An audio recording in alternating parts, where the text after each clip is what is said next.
Last લેક્ચરની અંદર આપણે ફેક્ટર ઇફેક્ટિંગ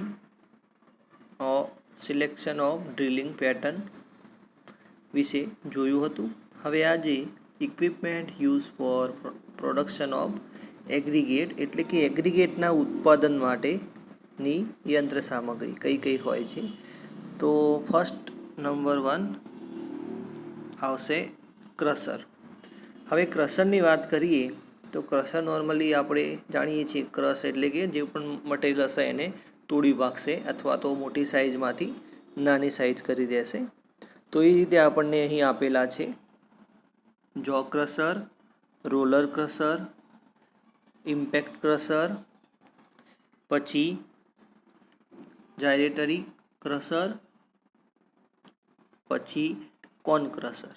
બરાબર, આ જે પ્રકાર છે એ છે ક્રશરના અલગ અલગ ટાઈપ્સ આપેલા છે.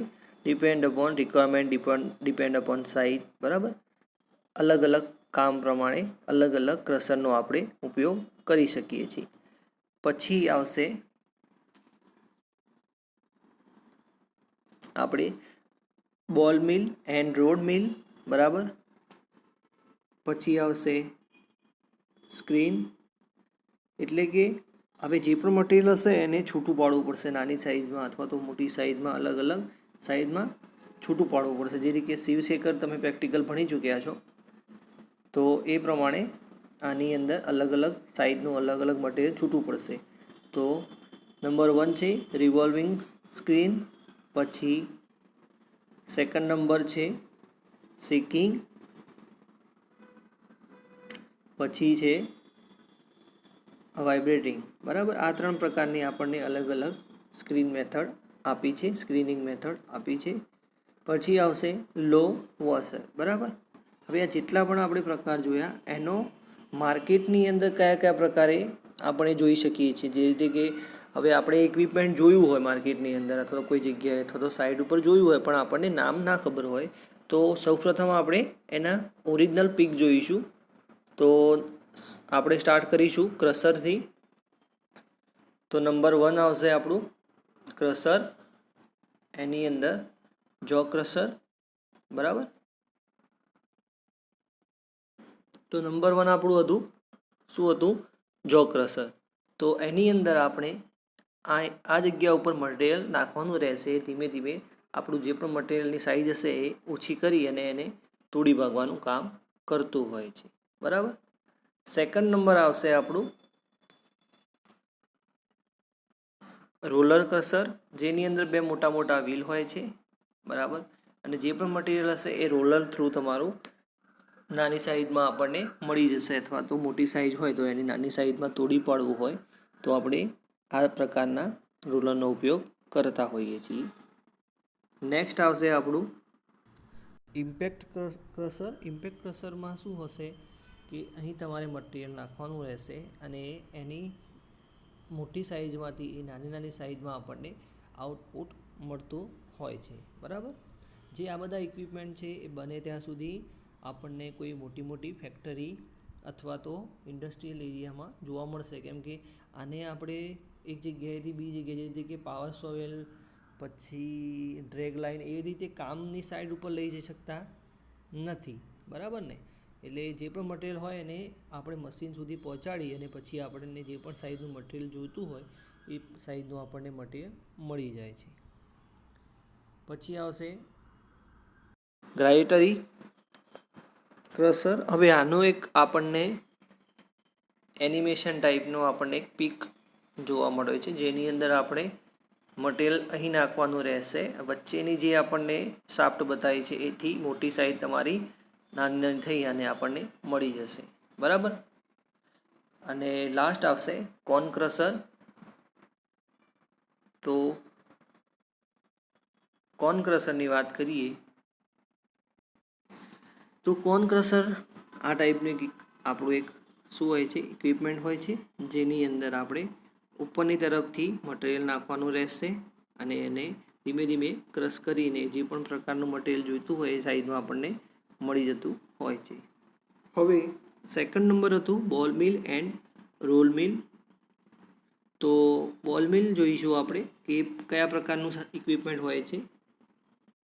તો આ જે દેખાય છે આપણને બોલ મિલ ઇક્વિપમેન્ટ છે, બરાબર. એ પણ આપણને અલગ અલગ પ્રકારે મટીરિયલને તોડી પાડવા માટે કામ આવતું હોય છે. પછી એની જોડે હતું રોડ મિલ. તો આ છે આપણું રોડ મિલ, જેની અંદર મટીરિયલ તમારે એક છેડાથી નાખવાનું રહેશે, બીજા છેડાએ તમને શું મળશે, એનું આઉટપુટ મળી જશે. જે રીતે કે તમે આરએમસી નામ સાંભળ્યું હોય અથવા તો રેડીમિક્સ કોન્ક્રીટનું નામ તમે સાંભળ્યું હોય, તો એની અંદર એક શું હોય છે, એક જગ્યાએથી બીજી જગ્યાએ લઈ જવા માટે એક ટ્રક હોય છે, અને ટ્રકની પાછળ આ પ્રકારનો એક ડ્રમ હોય છે જે સતત રોટેટ થતો હોય છે, બરાબર. તો એની અંદર જે પેટર્ન હોય છે એ પેટર્ન તમે અહીં જોઈ શકો છો, બરાબર, કે મટીરિયલ તમારું ધીમે ધીમે આગળ વધતું રહેશે અને એનું ક્રશ અથવા તો જે પણ મટીરિયલ મોટી સાઇઝનું હોય તો એની નાની સાઇઝ થતી રહેશે.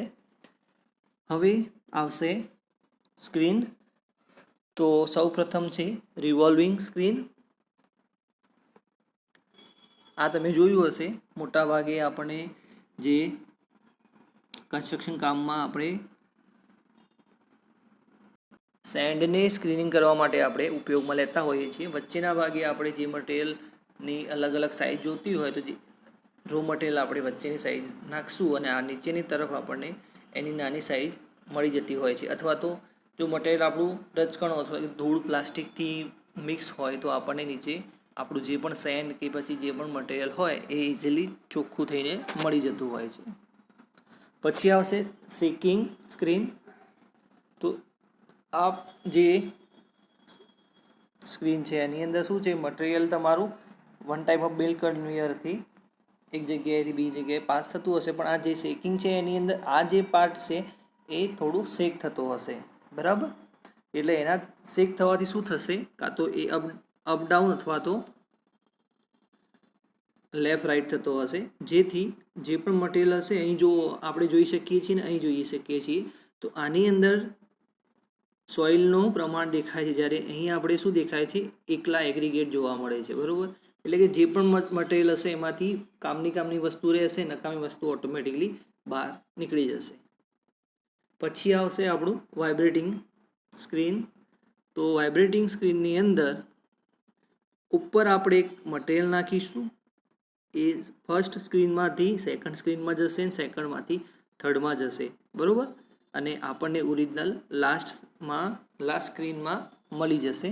બીજી વસ્તુ એ કે આનું નામ શું છે, વાઇબ્રેટિંગ. એટલે કે અહીં જે આપણને સ્પ્રિંગ દેખાય છે એ સતત અપડાઉન આપણું આ જે છે પ્લેટ એ અપડાઉન થશે. એટલે એમાં જે મટીરિયલું છે એ આ જે સીવમાંથી નીચે આવશે, એની જે સાઈઝનું હશે, બાકીનું બધું ડાયરેક્ટ તમારે પડી જશે નીચે, બરાબર. કચરો હશે એ નીકળી જશે.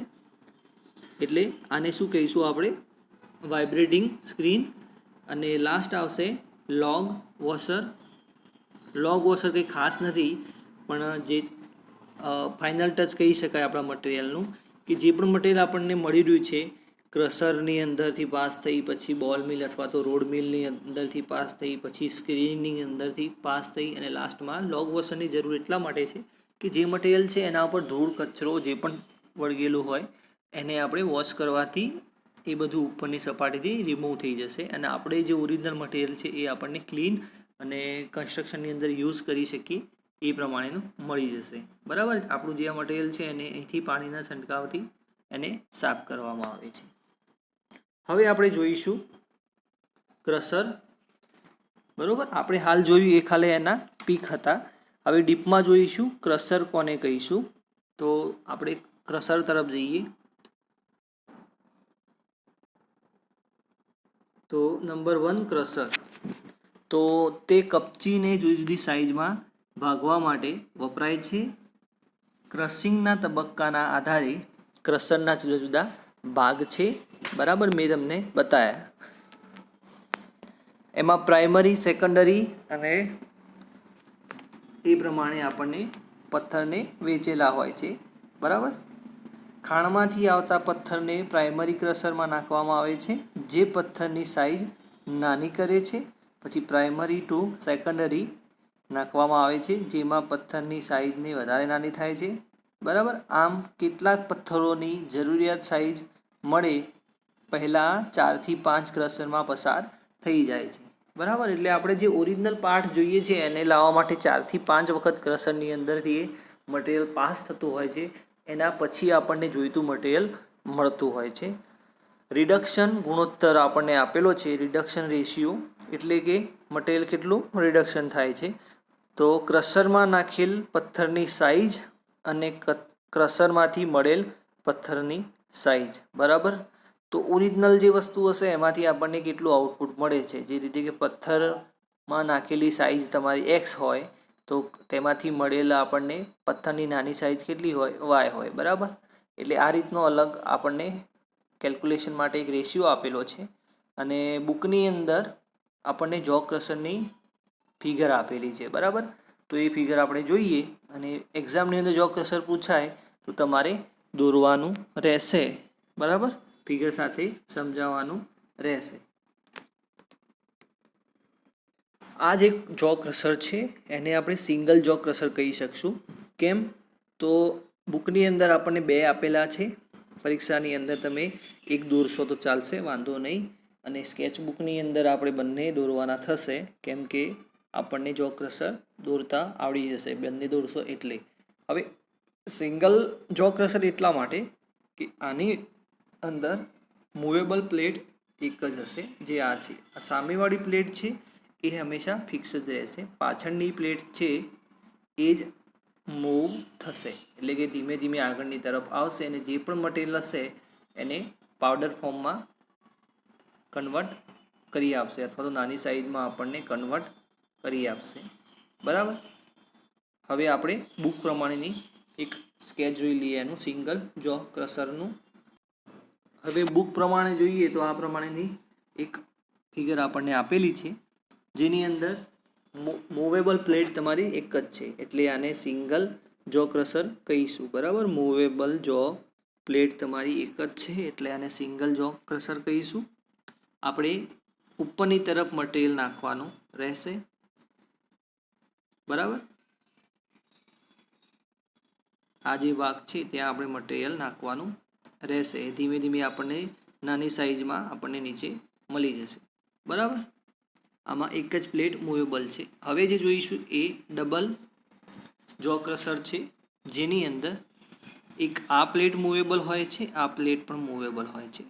બંને પ્લેટ ધીમે ધીમે શું કરશે, એકબીજાની નજીક આવવાની કોશિશ કરશે. અને અંદર જો આપણે મોટી સાઇઝનું આ મટીરિયલ નાખ્યું હતું ત્યાંથી આપણને આઉટપુટ કેટલો મળ્યો આપણે જોઈ શકીએ છીએ, બરાબર. જે સ્ટોન હતો એનું આપણે મોટી સાઇઝથી નાની સાઇઝ આપણને મળી, એટલે એ પ્રમાણે કહી શકાય કે ડિપેન્ડ અપોન સાઇઝ, બરાબર. કેમ કે તમારે કયા પ્રકારનું જોઈએ, સિંગલ જો ક્રશર જોઈએ છે કે ડબલ જો ક્રશર જોઈએ છે, એ સાઇડ ઉપર ડિપેન્ડ હોય છે. એવું ના કહી શકાય કે જો ક્રશર સિંગલ કરતાં ડબલ સારું, બરાબર. પણ ડિપેન્ડ કરે છે કે તમારે કયા પ્રકારના કામ માટે ક્રશરની જરૂરિયાત છે, બરાબર. તો આ જે ક્રશર છે તેમાં 2 જડબા હોય છે, એટલે આપણે એને શું કહીશું, ડબલ જો ક્રશર. બંને જડબામાંથી સપાટી બહિર્ગોળ હોય છે, બહિર્ગોળ હોય છે, બરાબર. બંને જડબા વચ્ચેનો ખુલ્લો ભાગ નીચે સાંકડો તથા ઉપરથી પહોળો હોય છે. જડબાનું માપ 1.68 મીટર બાય 2.40 મીટર જેટલું હોય છે, બરાબર. 2.40 મીટર બાય 1 લેન્થની અંદર 1.68 મીટર જેટલું એનું માપ હોય છે. 2 જડબાના દબાણથી પથ્થર દબાય છે, જે આપણે અહીં જોઈ શકીએ છીએ, બરાબર. આ 2 જડબાથી આ જે મોટી સાઇઝનો પથ્થર હોય એ નાની સાઇઝમાં આપણને મળી જાય છે એગ્રીગેટ પ્રમાણે. મોટા મોટા બુલડોઝર પણ આ ક્રશરથી દળી શકાય છે. સોરી, બુલડોઝર નહીં પણ બુલ્ડર. બુલ્ડર એટલે મોટા મોટા પથ્થર હોય એને આપણે ઇંગ્લિશમાં બોલ્ડર પણ કહી શકીએ છીએ. બોલ્ડર એટલે આપણે આ પ્રમાણેના પથ્થર કહી શકીએ, જેને આપણે નાની નાની સાઇઝમાં કટ કરી શકીએ છીએ. પછી આ જે છે એ પાવર કન્ઝપ્શન મિનિમમ હોય છે, ડબલ જો ક્રશર છે એની અંદર આપણું પાવર કન્ઝપ્શન ઓછું હોય છે, બરાબર. સિંગલ અને ડબલ બંને કરશો તો વાંધો નથી, પણ આપણે ડબલમાં પ્રાયોરિટી એટલા માટે આપી કે બંને પ્લેટ મૂવેબલ છે અને આપણને બોલ્ડર પ્રકારના પણ જે પથ્થર હોય એને નાની સાઇઝમાં કન્વર્ટ કરીને આપી શકે છે, એટલે આપણા માટે આ સારું રહેશે. હવે નેક્સ્ટ લેક્ચરની અંદર આપણે ગાયરેટરી ક્રશર જોઈશું. ત્યાં સુધી આપણે અહીં સુધી જ રાખીશું. બીજી વસ્તુ એક, તમને જે સ્કેચ દોરવામાં આપેલ છે બરાબર, એ સ્કેચ તમારી વિડીયોની અંદરથી જોઈ, બુક ના હોય તો વિડીયોની અંદરથી સ્ટોપ કરી અને જોઈ અને દોરવાના રહેશે, બરાબર. Thank you.